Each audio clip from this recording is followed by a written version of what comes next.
안녕하세요. 한림대학교 의과대학 홍경순입니다. 폐경으로 힘든데 고혈압이라니? 라는 주제로 강의를 시작하겠습니다. 여성 고혈압을 찾아라. 세계 고혈압 학회와 함께하는 2021년 KMMM 행사의 슬로건입니다.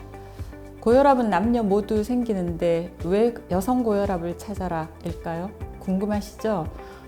그럼 지금부터 여성 고혈압, 특히 폐경 이후 고혈압에 대하여 자세히 알아보도록 하겠습니다. 여성은 생애 주기 가운데 폐경이라는 커다란 산을 넘게 됩니다. 남성보다 조금 더 힘든 과정을 겪게 되는데요. 난소에서 만들어지는 여성 호르몬인 에스트로겐과 프로게스테론이 감소하며 지금까지와는 너무나 다른 여러 가지 변화를 만나게 됩니다. 첫째, 신체 모양, 즉 체형이 바뀌게 됩니다. 허리를 기준으로 허리 윗부분에 살이 찌면서 남성과 비슷한 사과 모양의 체형이 됩니다. 또한 에너지 대사가 느려지고 지방이 축적되며 체중이 증가하게 되죠. 둘째로는 얼굴에 열이 나고 붉어지고 술 취한 사람처럼 보인다든가, 수면 중에 과도한 땀으로 불편하다든가, 가슴이 두근거리든가 전형적인 폐경기 증상을 경험하게 됩니다. 이러한 증상으로 인한 불안감 이외에도 감정이나 심리적인 변화가 나타나게 되는데 혈압이 상승하게 되고 특히 염분에 매우 민감하게 반응합니다.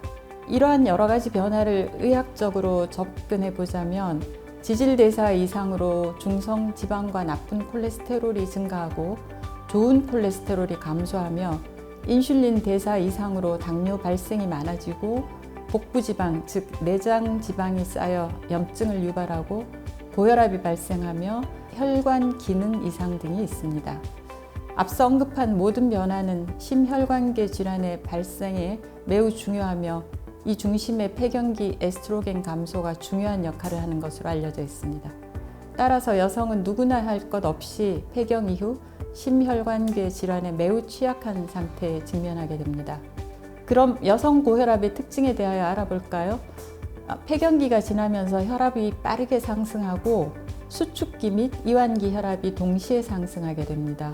폐경 이후 유병률이 매우 빠르게 증가하여 70대 이후에는 남성의 유병률보다 높아지게 됩니다.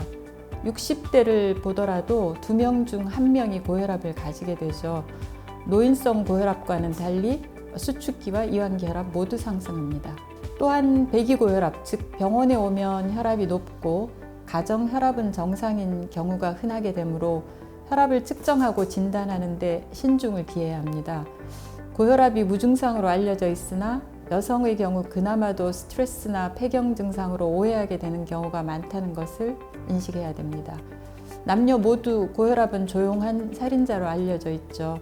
증상 없이 조용히 진행되는 꽤나 까다로운 질환입니다. 이러한 여성 고혈압의 특징을 고려해서 정확하게 혈압을 측정하고 그에 따른 정확한 진단을 내리는 것은 아주 필수적입니다. 가정 혈압 측정 또한 매우 중요하므로 대한고혈압학회 홈페이지를 참고하여 정확한 혈압 측정법을 숙지하시기 바랍니다. 병원에서 혈압을 측정하고 흔히 듣게 되는 말입니다. 혹시 여러분께서도 이런 질문을 의료진에게 하신 경험이 있으신가요? 혈압이 높다고요? 지금까지 혈압 높은 적 한 번도 없었어요. 오히려 혈압이 낮다고 들었어요. 원래 편두통이 있어 그럴 땐 혈압이 높아지더라고요. 폐경이 되며 예민해지고 잠도 못 자고 집안일로 신경도 많이 쓰고 그래서 일시적으로 혈압이 높은 것 같아요 라고 흔히 말을 듣게 됩니다. 임신 중 고혈압도 굉장한 영향이 있습니다. 임신 중 고혈압은 향후 고혈압의 위험 인자이고 나이가 더 들면 치매와도 관련이 됩니다. 따라서 40대 내지 50대 철저히 관리하지 않으면 70대에 문제가 발생하게 됩니다. 임신 중 고혈압이 있었거나 전자간증이 있었던 경우 고혈압 발생 위험이 높습니다. 특히 전자간증이 있었던 경우 신부 전 고혈압으로 진행할 위험이 4배, 허혈성 심장질환, 뇌졸중, 정맥혈전증이 2배 이상이므로 40대 내지 50대부터 적극적으로 좋은 생활 습관을 유지하고 지속적으로 혈압을 관리해야 합니다. 또한 40세 전에 자연 폐경이 된 경우에도 매년 심혈관계 질환의 위험도가 3% 증가하므로 관심을 기울여야 합니다. 폐경기 고혈압 또는 여성 고혈압의 경우 치료는 어떨까요? 사실 아직까지 혈압의 치료에 관해 남녀 차이는 없습니다. 치료의 기준과 약제 모두 동일하죠. 그러나 여성 고혈압의 진단이나 치료 시 유의해야 할 사항이 있습니다. 경구 피임약을 사용하는 경우인데요.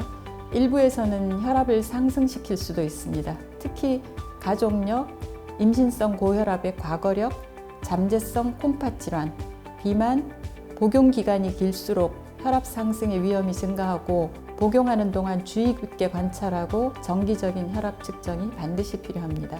또한 호르몬 대체요법인 여성 호르몬제를 복용하는 경우가 되겠는데요. 호르몬 대체요법은 심내혈관계 질환을 예방하지 못하며 오히려 증가시킬 수 있고 혈압도 상승시킬 수 있어 고위험군이나 뇌졸중, 심근경색, 혈전 질환의 병력이 있는 경우 추천되지 않습니다. 마지막으로 폐경기 건강, 특히 심혈관계 건강을 지키기 위한 팁을 소개해 드릴까 합니다. 정기적인 혈압 측정은 필수입니다. 혈압에 대한 걱정보다 행동으로 염려를 덜어낼 수 있습니다. 치료는 반드시 의사의 처방에 따르십시오. 매일 30분씩 의무적으로 밖으로 나가세요. 걸으십시오. 무작정 걸으십시오. 적어도 일주일에 5일 이상 하시는 것이 좋으시고 주말 산행이나 주말의 특별한 운동보다 매일 지속적으로 30분 이상 걷는 것이 훨씬 좋습니다. 맛있는 음식보다 건강식을 드시고 싱겁게 먹어야 합니다. 주부의 음식은 가족의 건강과 직결됩니다. 금연 절주는 상식이겠죠? 매일 같은 시간 저울과 가까워지십시오. 이상 체중을 유지하도록 힘써야 합니다. 적어도 체중이 증가하지 않도록 노력해야 합니다. 자신에게 맞는 스트레스 관리법을 개발해야 합니다. 요가든 명상이든 취미활동이든 무엇이든 좋습니다. 여성 고혈압을 알고 관리하고 예방하는 것이 건강을 지키는 최선의 방어입니다. 뿌린 대로 거둡니다. 지금 바로 시작하십시오. 감사합니다. 혈압을 정기적으로 측정합시다.